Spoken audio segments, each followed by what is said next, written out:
Okay, we left off the Mishnah on Nun Chesem and Aleph.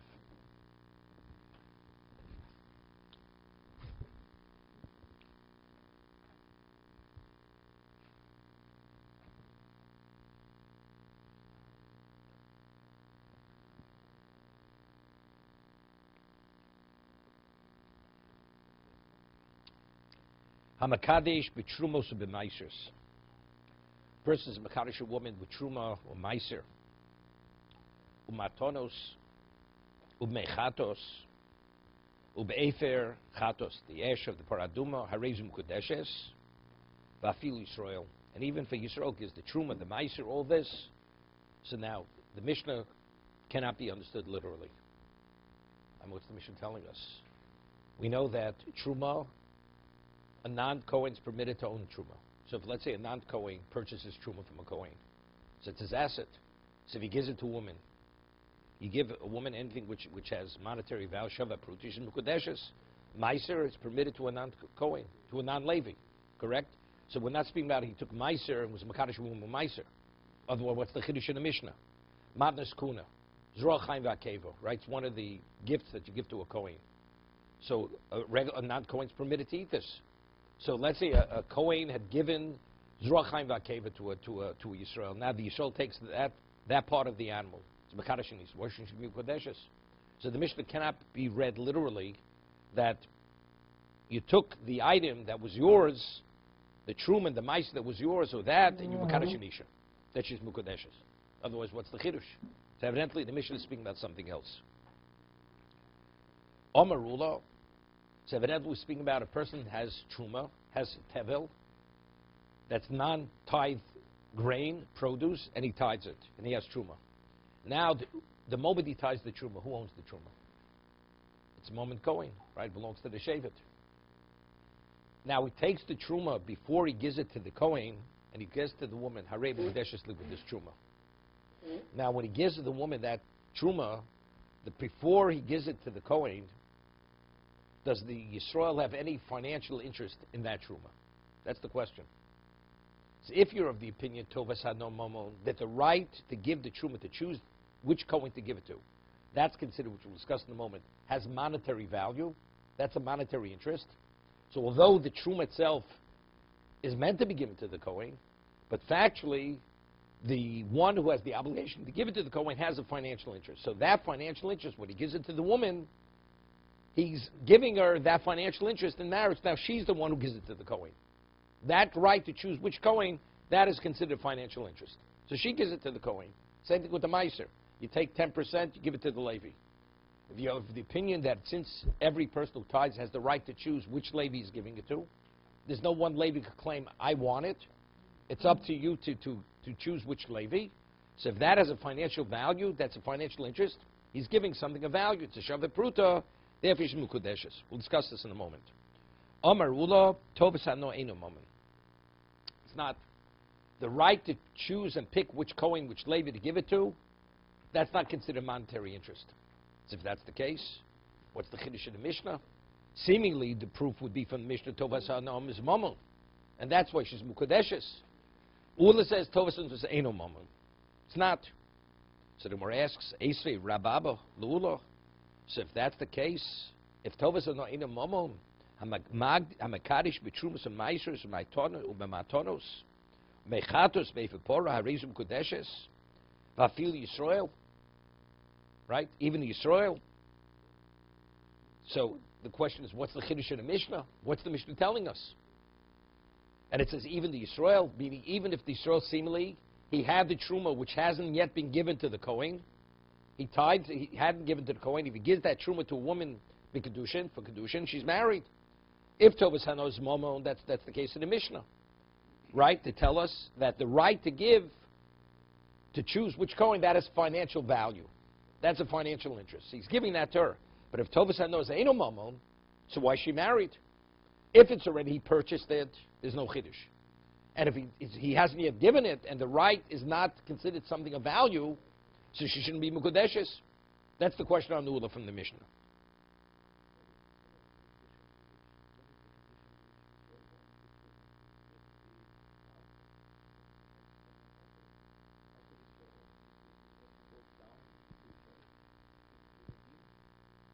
can't redeem truma. Can't redeem truma. Truma is truma. It's an asset. A Kohen has truma. He sells it to a Yisrael. A Yisrael. No. That's not where it's cheaper. A Yisrael has a grandson. His daughter's married to a Kohen. And he purchases truma to feed his grandson. Grandson's a Kohen. Could he buy truma to feed his grandson? Right? Of course he could. It's his asset. Oh, it's only Yisra Achilo. Why is it cheaper? Because since truma, if it becomes contaminated, you're not permitted, it has to be burnt. So therefore, its susceptibility to become worthless has a greater level of susceptibility. Therefore, its value is less on the market. Okay, that's the reason. Something which spoils more easily, right, has less value. So here, because its durability to last is less, therefore it has less value. Okay, so how do we understand? Now, there's Machlokes Rishonim, which just started to speak about it yesterday a little bit. Some Rishonim learned, if the Torah says that I have a right to choose which Kohen to give it to, so that tells me. Now the question is, when we say Tovas Anom Momon, what is the degree of financial interest you have in the truma? I have a right to pick and choose which Kohen. So you have control which Kohen will receive that truma, which Levi will receive the Meiser. That level of control, what degree of ownership do you have? Is it a percentage of the ownership? Because that right is a percentage, or you own everything? You own everything. You own meaning that the Torah says you have full control over that until you release it to the Kohen. The monetary value is fully your monetary value. You fully own it. So there's a ritva over here that says that the Yisrael fully owns the truma and owns the meiser. It's considered his asset. So what would be? Let's say somebody would damage it before he gives it to somebody steals it, something like similar. We're going to have difficulty with this. We're going to have difficulty with it. Okay? We'll have difficulty with this. Because firstly, the Gemara tells us in Chulin that the moment you tithe truma, it's considered Mammon Shein Lo Tovim. It's considered the money belonging to Shevet Kuna, belongs to all Kohanim. Now you have a right to choose which Kohen. But factually, it seems it's called Mammon Kohen. The Gemara refers to it, it's the monetary asset of all Kohanim. It belongs to the Shevet. I'll give you an example. Even though it may not. There's a halacha that there's a term used, makire kuna. Let's say a family has its Kohen that it always gives truma to. Okay? Makire kuna. And now somebody goes and damages the truma of that the truma that was going to be given to that particular family. The person is considered a damager and has to compensate the Kohen that was meant to receive it. Why? But factually, he didn't take possession of it, right? I mean, it's only your asset once you've taken possession. You haven't taken possession of it. So why is Makir Kuna, before it's given to the Kohen, why is it considered his asset? Right? Something to be yours, you have to take possession. That particular Kohen never took possession of it. So this is famous. So the Rashi explains that because there's a discussion in Bava Metzia, in El Metzias, we rule Yush lo midas lo avi yush. That if a person loses something, and if he's not aware he lost it, but if he be aware he would have lost it, he would have despaired. If you consciously despair, whoever comes upon the lost object has a right to take possession. That's called yush. So that's conscious despair. What about a person loses something, he's unaware he lost it, but if he would have known, he would have despaired? Is that sufficient to be considered that a third party comes upon it before the person realizes that he lost it, that he can take possession? So it's famous machlokes Abai and Rava. This is one of the 6 cases we rule like Abai, Yush lo midas lo avi yush. It's not yush. So Mara asks a question that we have a case where you have leket shichul peyo. You leave the various gleanings of the field for the poor, correct? So it says that after they've already gone through the field many times, so then another person comes in the field. If he wants to take whatever's left in the field, he can take it.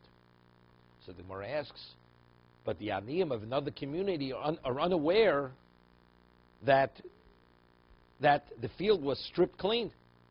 It's holchaban nemushas that the older poor people, they went through the field. So that's what's the answer. So Rava brings a proof. So you see, yushla midas habi yush, because if they would have known that the field already was stripped clean, they would have despaired from whatever was left. Right?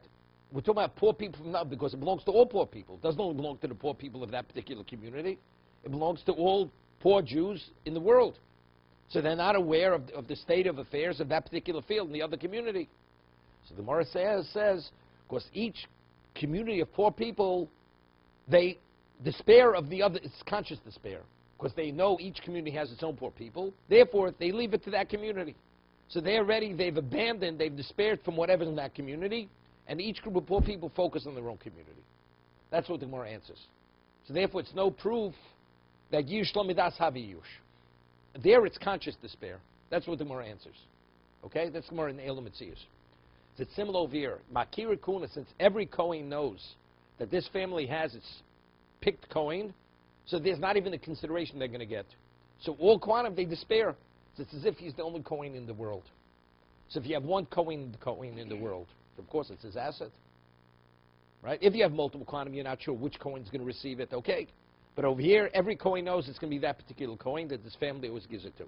So if it's the case, it's that Kohen's. Therefore, it's considered the asset of that Kohen. So if somebody should damage it, even before that Kohen takes possession, it's considered damaging the asset of the Kohen who's meant to receive it. He's the only Kohen. Let's say Aaron would be the only Kohen in the world. And you tithe it. Who does that truma belong to? It belongs to the Kohen. Who's the Kohen? Kohen's Aaron. He doesn't need an acquisition. Torah says it's Mom and Kohen.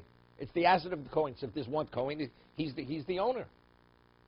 So if every Kohen despairs because he knows he's not going to receive it, so that Kohen is the only Kohen in the world.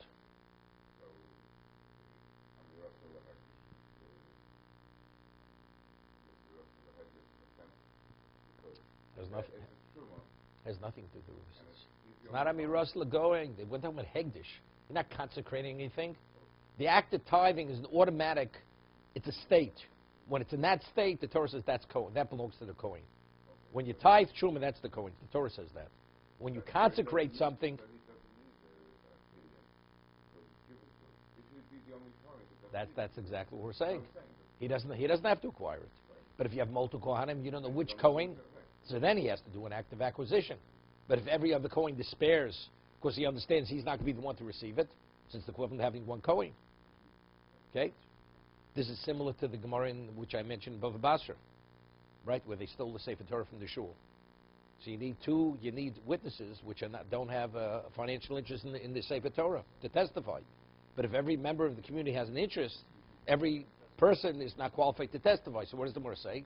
Two people should give up their share in the Sefer Torah. So now they no longer have a conflict of interest, and now they'll be able to testify that this person actually stole the Sefer Torah. Same thing. They remove themselves, and now their portion belongs to the members of the community. Okay.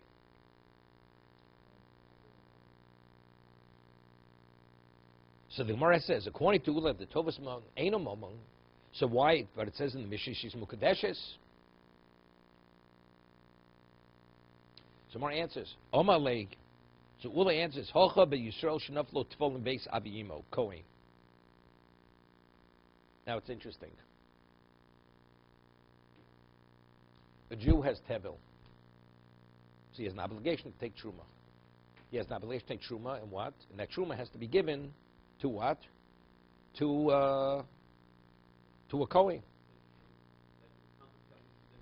No, you have an obligation to tithe it. You have an obligation to tithe it. So now, what happens if you have a Kohen has Tevil? The Kohen also has to tithe his own produce. Kohen has processed wheat, processed grain, and he wants to eat it. He has to tithe it, but he has no obligation to give it away. If he tithes it, he takes it for himself. What happens? A Yisrael has a grandfather as a Kohen, okay, and his mother's not alive. His mother's not alive. So if that's the case, the grandson is the heir of the grandfather. Now the grandfather dies, and he inherits from the grandfather Tevil, untithed. Let's say the grandfather would have taken the Truma, would have tithed his produce, his grain. So as he inherits the non-truma from his grandfather, he inherits the truma, because the truma is the asset of his grandfather. What happens if he inherits the untithed grain? So if you're of the opinion that that something that's meant to be tithed, we already see it as if it's tithed. So it's as if he inherited the truma after it's been tithed. Because since the grandfather had the right after he would have tithed it to take it for himself, the right of the grandson, he takes the right of the grandfather. We already see it as if it was in the tithe state.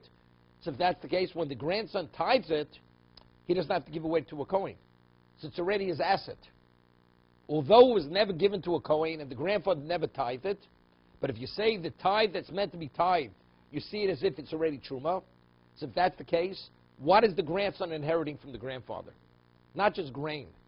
He's inheriting chulin and truma, although the truma wasn't yet identified. This is the chiddush. So what is that? And that's what he's doing. Maton shlomu kumishur medamyan. So Rashi says, Hovo omedes litrom v'nigmar melachto. Since the grain, this tevel, was fully processed here, the nigmar melachto, and therefore it was meant to be tithed. V'zocha kon b'chayiv b'truma shebo shluhuta la'olov ella la'frisho l'kaimo la'atzmo. Because the Kohen only had an obligation to tithe it and to take it for himself. Af yorze yafrishena v'yimkarenu l'kohanim v'chein hi timkarenu avuad dinami. Stop. So therefore she has that right.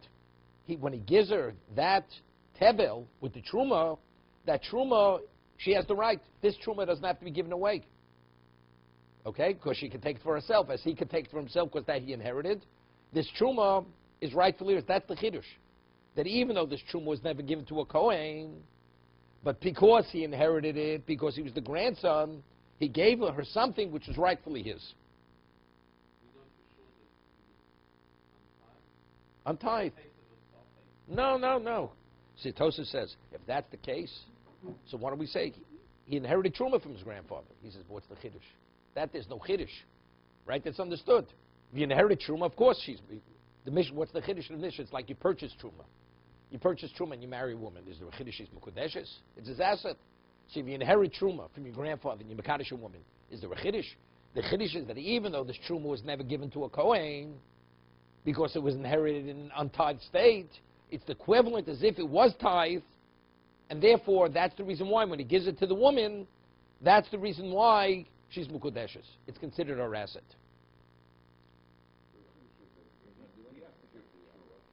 No, he has to have Rosh, he has to do. It's tevel otherwise. Until he's mafresh, it's nothing. No, that's the reason why when he tithes it, he can take it for himself. That's the chiddush. Even though he's not a Kohen, because when he inherited the untithed, as if he inherited as if the truma already was removed from the tevel. As if it was removed already. Why? Because the grandfather had an obligation to separate it and take it for himself. That's the reason why we speak. It has nothing to do with braver. No. He says it has to be nigmar melachto. If it wouldn't be nigmar melachto, it wasn't fully processed, you could eat it. The halacha is not mechuyev. You could even eat it. It's not tevel before gemar melacha. It's only because it was fully processed, it was nigmar melachto, therefore it's omed litrom. It's meant to. So the same thing with the Zroel Chaim V'Akeva. He inherits an animal from a slaughtered animal from his grandfather. And we say, so normally you have to separate the Zroel Chaim V'Akeva, the various parts of the animal to be given to the Kohen. It wasn't separated. So therefore, when you inherit the animal where it's not separated, you say, now you have an obligation to give it to the Kohen. So that we're getting involved with what? Tovas no moment, ain't a moment. No, we'd have to get involved with that. Since the animal was slaughtered, the grandfather died after the animal was slaughtered. The Kohen. Those parts he could take for himself. So therefore, he's inheriting the animal as if those parts already were separated. Therefore, it's his asset. Therefore, he can do Kaddish and Isha with it. Of course, it's his asset. That's the Chiddush of the Mishnah.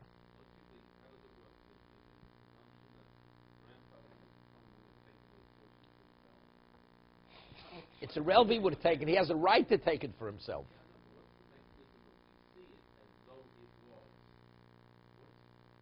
Because since it was meant, no, because there's a chiv to be mafresh. There's a chiv to be mafresh. So, It doesn't make me fulfill or not. Once there's the obligation, we see it. It's already. It's in motion. It's in motion. We see it as a separate entity. If it would have been, let's say Yisrael would have you see it as if it's separated. Good. But even if separated, you have to give it away. Let's say Yisrael would have had Tevel, which it was fully processed, and then he would die. And he has a son. So what is he inheriting? He's inheriting Truma that wasn't yet given to the Kohen. So if you inherit Truma, so what? Now you have to give it away. But here he's inheriting Truma that doesn't have to be given to the Kohen. Same thing, but it's irrelevant. We do say the same thing. Same thing. We don't have to say we're not. It's not adding anything. It's not adding anything. You understand? This concept only has value when the grandfather is the Kohen and the heir is a Yisrael. Because if the one who died is a Yisrael, it makes no difference. Because just as the grandfather had to tithe, the grandson has to tithe it. So let's say we say Maton Shluma Kumishumnu. We see the Truma as if it was tithe. So what is the grandson inheriting? Just as the grandfather had to give it to a Kohen, he's inheriting something that has to be given to a Kohen. But if the grandfather's a Kohen, he's inheriting something that the grandfather could have taken for himself. So you're inheriting the right to retain it. So it's yours. You can do what you want with it. So therefore you can marry a woman with it. It's your asset. That inheritance is the right. Inheritance means whatever the deceased had, that's passed on to the heir. That's what inheritance means.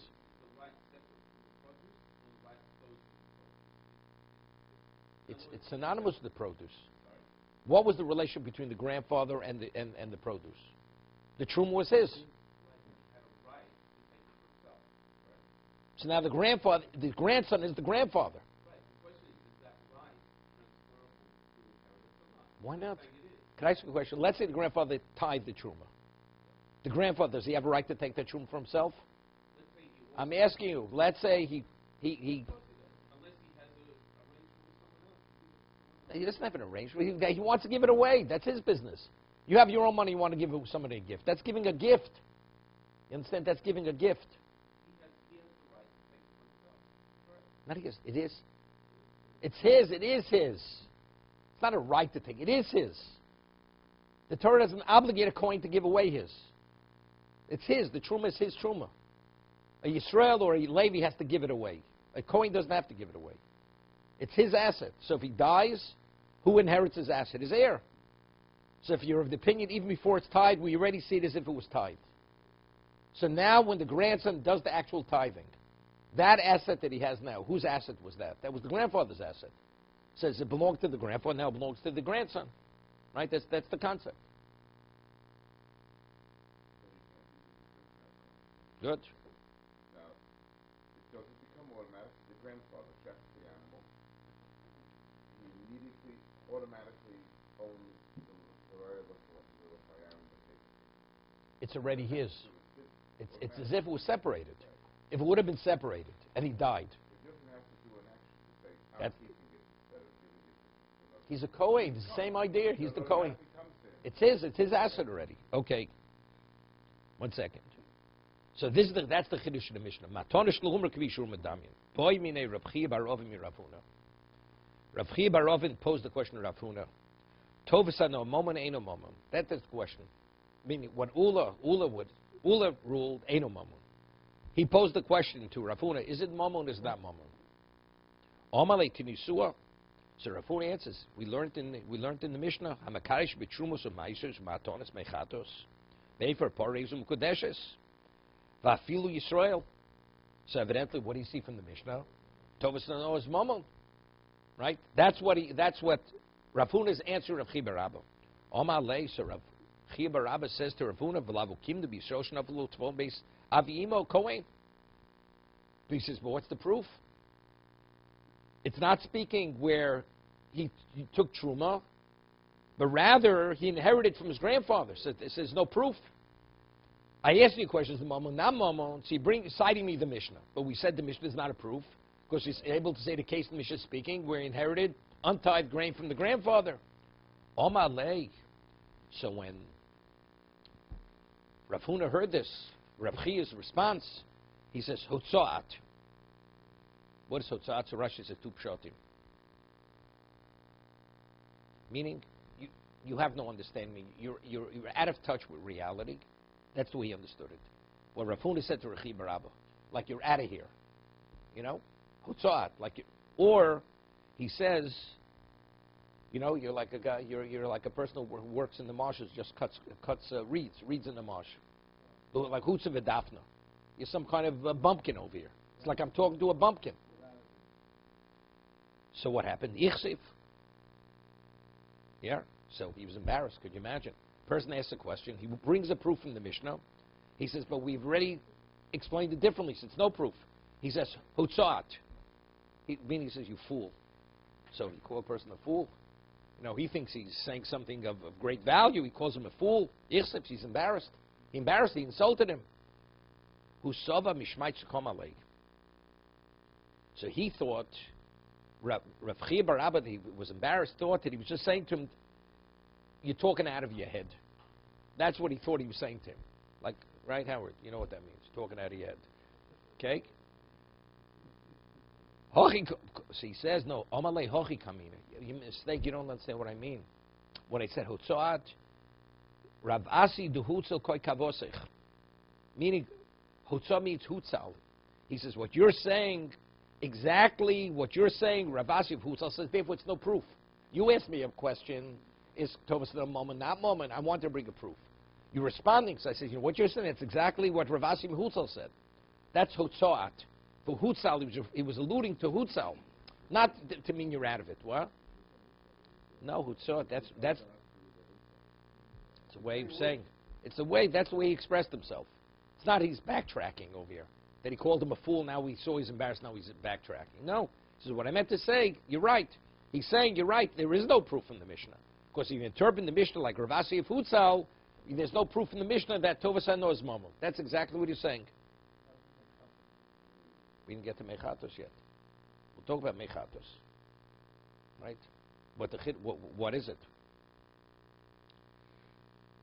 So the Gemara says this question of Tovas HaNo moment. So Ula holds Tovas HaNo Eino moment. Right? So forth, that's it. But it hasn't been resolved. Is it moment, not moment? Name a Katanoi, it seems to be Tzemachloks Tanoim.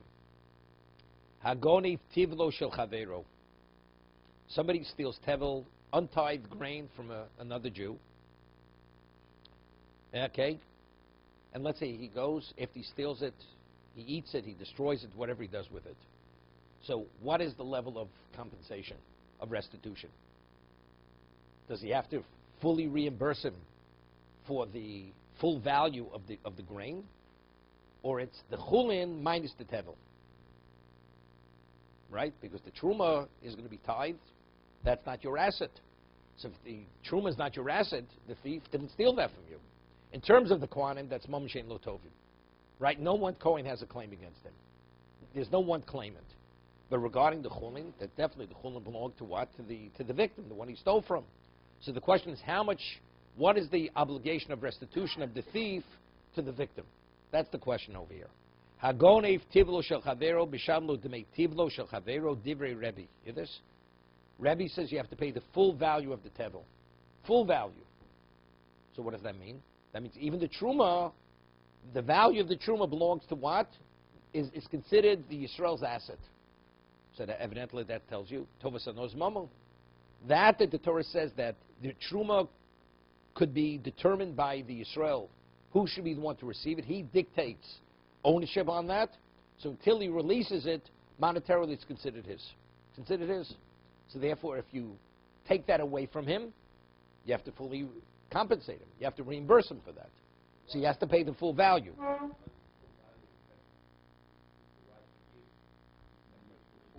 So that's we're getting back again. So let's get back to the original discussion. What's the meaning of Tovas HaNo Momot? The right to give, if the Torah says, this truma, I have a right to give it, to choose to give it to any Kohen, that means I dictate ownership. So if I dictate ownership, does that mean I fully own it? Until I release it to the Kohen, I dictate ownership. Dictating ownership, that's ownership. I have to release it into the possession of the Kohen. You're right. Good, good. So that's what I'm telling you. From the Gemara, it seems, it says he has to be fully reimbursed. So the Ritva says, but we're trying, what's the rationale? Why? if it's up to me to choose which Kohen, when the Kohen receives it, he receives full ownership. And I'm the one who makes that determination whether he becomes the owner or doesn't become the owner. So evidently, that right means I have full control over the ownership rights of that. So those ownership rights belong to the Yisrael until he releases those rights and transfers it to the Kohen that he chooses which Kohen to give it to. So therefore, if he destroys it, this damager goes and steals it, and then he destroys it, he has to compensate him for the full value of the devil. How much is that? That he brings the proof from this. How much is that? Whatever it is. Doesn't make a difference. No, but it doesn't make a difference, but it's full compensation. According to Rebbe, you have to fully compensate him. 100%. Yes or no? Right? If you say this is the rationale. Rebbe clearly holds Tovas no Momo. And what is Rabbi Yosef Yehuda? Omer einu mishalem el d'mei chulin shebo. You hear this? You deduct the amount of truma. He only has to compensate him, reimburse him for the value of the chulin. So you figure out how much truma would have been taken from this particular wheat grain. Deduct that, and that's what he has to pay. He has to compensate him for the value of the chulin. We can discuss that in a moment. We can discuss that in a minute. Because the Gemara is going to say, "Man, that's not has nothing to do with no moment." The machlokas is whether chitachas parshas zakri. If you say one kernel is sufficient to relieve the whole tons of wheat from the obligation of truma, so basically that means I have to fully compensate you. It's so negligible. One kernel, that's full compensation. The other one says no. You have to take a minimum amount. So if that's the case, it's not full compensation. Of course, it's something relative to what you're tithing. It's something which is semi-substantial. So therefore, it's not full compensation. That's going to be one of the possibilities. The Gemara says no proof. But right now, the Gemara would say, "My love, the Mar Sova Tovas no moment." According to Rebbe, the right to choose the Kohen to release it into his domain is an indication of ownership. Therefore, it's mamon. Omar Sova Tovas no eno mamon. And the other one says it's not. It's not an indication. You have a right to release it. That's your right. Like we gave the example.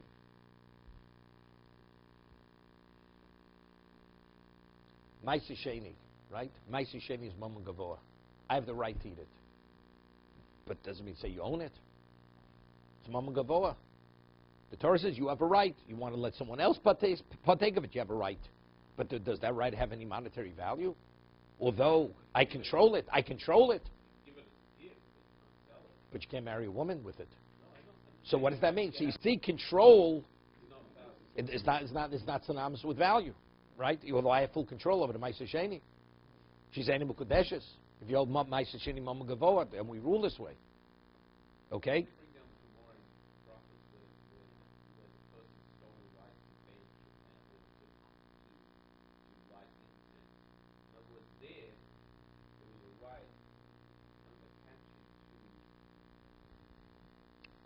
It's Gemara in Chulin. It's Gemara in Kisei Adam. But again, over there it's a question of a penalty. That's a rabbinic penalty. He was talking about literally a monetary right you have. Because you dictate ownership here. So Gemara says, seems to be that's the argument. This is a famous question the Maharsha asks over here. The Maharsha asks a phenomenal question. If factually the machlokas is if Tovas no momon ain't a momon, and that's the argument whether you have to get full compensation or partial compensation. So what do they have to argue about Tevel? Let's talk about a person, a Yisrael tithes truma, and he hasn't yet given to the Kohen, and now somebody goes and steals that truma from him. Does he have to compensate him for the truma? Doesn't have to compensate him, right? It's simple. What do we have to talk about? It's Tevel. We have to get involved. All these kinds of things. Let's talk about a regular simple case. If Tovas no momon, if you steal the truma is seen as the Yisrael's, therefore it's full compensation. If it's eno momon, the man owes you nothing. What are we getting complicated? This is the Maharsha's question. Doesn't answer it. Okay, we'll see. So seemingly this is the machlokas over here between Rebbe and Rabbi Yosef Yehuda. If Tovas no momon, eno momon. Smar says low. There's no proof. The kuli alma Tovas no eno momon. I'll tell you, Tovas no is not momon. The right to release it to the Kohen doesn't mean you have any ownership, monetary ownership. The hocha, you know what the case is speaking about? Bitfolim shenoflum bebeis aviyimo. Kohen, We're speaking tevel that he inherited from his grandfather who was a Kohen. This argument, if you see the tevel that he inherited from his grandfather as if the truma was tithed, so if that's the case, what did he inherit? The full value of the tevel belongs to the grandson who's a Yisrael. So when the thief steals it, what he steals is 100% belongs to who? Belongs to the grandson. So Marsav Kamishum Damion or Marsav Lo Kamishum Damion. So therefore, what did he steal? The truma that it will ultimately be tithed, this grandson has to give away to the Kohen. And since that's Lav Momon, so what did he take from him? He only took the Chulin. He never took the truma. No, so we could say that is the case they're arguing. Right? When they're not arguing a case where it's your tevel. And Tova said no moment, ain't no moment. Right? They're arguing he inherited the tevel from his grandfather. That's the Machlokes Rebbe and Rabbi Yossi Rabbi Yehuda. We didn't prove it. We didn't prove it. We have no proof anybody's arguing that case. That's a theoretical possibility. No. If you want to bring me a proof, it's not a proof. Of course, I could say there's no alternate solution. Well, maybe they're arguing with some other case. Ibo Seima, another approach. Listen to the other approach. The Kuli Alma Kibishum Adamian. Everybody agrees that he inherited, we're talking about Tevel, that he inherited from his grandfather. And we see as if the Trum was tithed and it belongs to the grandson. The Tovasano Enomama. And the right to give it away is not a monetary right. So what's the Machlok? What we said, they're arguing with Shmuel. Shmuel holds that if you take one kernel from tons of grain, that absolves the whole kri, the whole harvest from truma. Even a kernel. So if you steal the tevel, how much do you have to compensate the owner? For the full value. Of course, a kernel is so negligible, it's considered nothing. The Mar Islay de Shmuel. So if you're of the opinion like Shmuel, that's Rebbe, so their compensation is full value. Mar Sovletlay de Shmuel, because there's a substantial minority has to be given as truma, so therefore it's not full compensation. Ibo Seimo, another possibility. The Kuli Alma Lesley de Shmuel. Everybody rejects Shmuel, that you have to take a certain percentage. So what's the question?